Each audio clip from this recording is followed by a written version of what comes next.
নমস্কাৰ, মই পবিত্ৰ মাৰ্ঘেৰিটা পুনৰ আজি বুঢ়া লুইতৰ মাজত মাজুলী অভিমুখে গৈ আছো।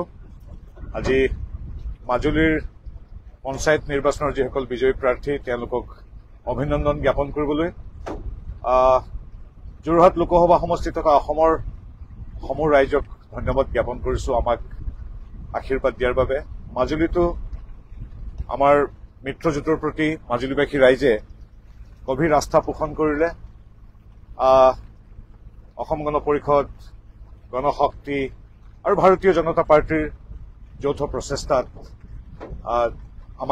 আমি নিৰ্বাচনত অংশগ্ৰহণ কৰিছিলোঁ। 4খন ইয়াত আছিল জিলা পৰিষদৰ আসন, 4খনতে ৰাইজে শুভাশীষ দিলে। 20খন আঞ্চলিক পঞ্চায়তৰ 19খনত আমি জয়লাভ কৰিলো। আৰু ৱাৰ্ডত যদিও আমাৰ চিহ্ন নাছিল, তথাপিও প্ৰতিটো ৱাৰ্ডত আমাৰ শুভাকাংক্ষী যিকেইটা ঠাইত আমি সামান্য ভোটৰ ব্যৱধানত পৰাজিত হলো, তেওঁলোকৰ ওচৰলৈ আমি যাম আমাৰ ভুল ত্ৰুটিবিলাকৰ বিশ্লেষণ কৰিবলৈ, তেখেতসকলৰ শুভেচ্ছা সমৰ্থন লাভ কৰিবলৈ।